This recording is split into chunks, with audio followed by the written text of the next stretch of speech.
Hi everyone, welcome to Padmashali YouTube channel. ఈరోజు topic ఏంటంటే, అంశం ఏంటంటే మన పద్మశాలి హిస్టరీ గురించి తెలియజేసే ప్రయత్నం చేస్తాను. మన పద్మశాలీల మూల పురుషుడు భృగు మహర్షి మీకు తెలిసే ఉంటుంది. అంటే తెలియని వారి కోసం నేను చెప్పే ప్రయత్నం చేస్తాను. ఈ యొక్క వీడియోని పూర్తిగా చూసిన తర్వాత మీకు నచ్చినట్లయితే మన పద్మశాలి కుల బంధువులకు మీరు షేర్ చేయగలరు. తద్వారా వాళ్ళు ఎంతో కొంత సమాచారాన్ని తెలుసుకునే అవకాశం ఉంది. పద్మశాలిల మూల పురుషుడు భృగు మహర్షి అనమాట. భృగు వంశంలో ఉన్నటువంటి వారి గురించి కూడా చెప్పే ప్రయత్నం చేస్తాను. రాక్షసుల గురువు శుక్రాచార్యుల వారు, అంటే శుక్రుడు అంటే మనకు ఒక గ్రహము. అదేవిధంగా దేవతల గురువు ఎవరంటే బృహస్పతి, రాక్షసుల గురువు శుక్రాచార్యుల వారు. తరువాత దశావతారాలలో ఒక అవతారం మన పరశురామ అవతారం. పరశురాముడు కూడా మన భృగు వంశస్థుడే, అంటే పద్మశాలీయుడు.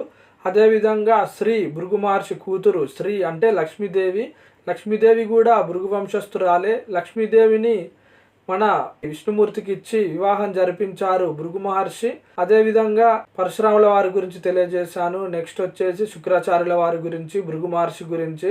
ఇక భక్త మార్కండేయ గురించి అంటే మనందరికీ దాదాపు మన పద్మశాలీలకి తెలిసే ఉంటుంది. భక్త మార్కండేయ కుమారుడు భావన ఋషికి ఒక 100 మంది పుత్రులు కలిగారు. ఆ 100 మంది పుత్రులు సంతానమే ఇప్పుడు ప్రపంచవ్యాప్తంగా ఉన్నటువంటి మన పద్మశాలీయ కులస్తులు. ఈ యొక్క పద్మశాలి హిస్టరీని ఎపిసోడ్ వైజ్గా చెప్పే ప్రయత్నం చేస్తాను. మొదటి ఎపిసోడ్గా పద్మశాలీల గురించి, ముఖ్యమైన వ్యక్తుల గురించి టోటల్గా చెప్పే ప్రయత్నం చేస్తున్నాను. మనకు పద్మశాలీలం అనగానే మనకి వెంటనే గుర్తొచ్చే ఋషుల పేర్లు భావన ఋషి, మార్కండేయ మహర్షి. వీరే కాకుండా మనకు చాలామంది మన పద్మశాలీలు, భృగువంశస్థులు ఋషులు ఉన్నారండి. వాళ్ళ గురించి కూడా నేను మన ఛానల్లో కొంతమంది గురించి చెప్పాను. చవణ ఋషి గురించి తెలియజేశాను. అదేవిధంగా రూరు ఋషి, విపుల ఋషి, సారస్వత ఋషి, తరువాత హరిత ఋషి.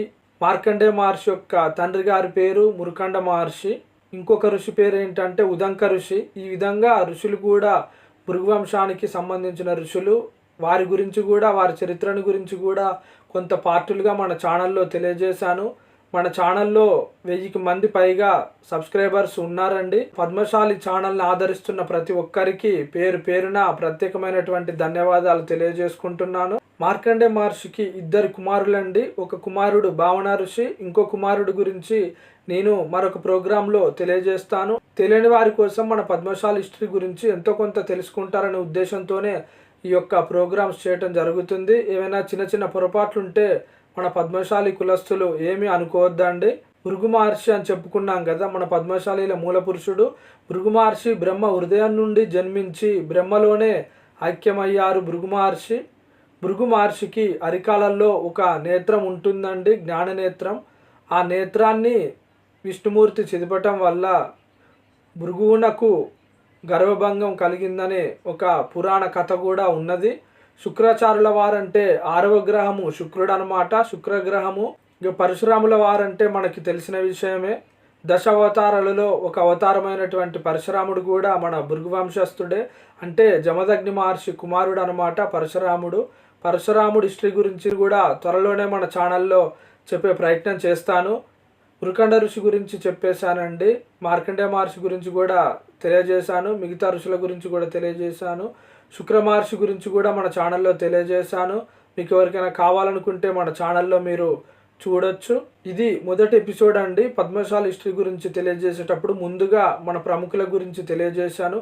ఆ తర్వాత భృగువంశము నుండి పద్మశాలి హిస్టరీ గురించి ఎపిసోడ్ వైజ్గా నేను తెలియజేసే ప్రయత్నం చేస్తాను. ఈ యొక్క ప్రోగ్రాం మీకు నచ్చినట్లయితే ఒక లైక్ చేయండి. మన కుల బంధువులకి ఒక వీడియో మీకు నచ్చినట్లయితే షేర్ చేస్తారని ఆశిస్తున్నాను. మరో టాపిక్తో మళ్ళీ మీ ముందుంటాను. ఆ ఛానల్ని చూస్తున్నందుకు ప్రతి ఒక్కరికి ధన్యవాదాలు. Thank you for watching our videos. Please subscribe.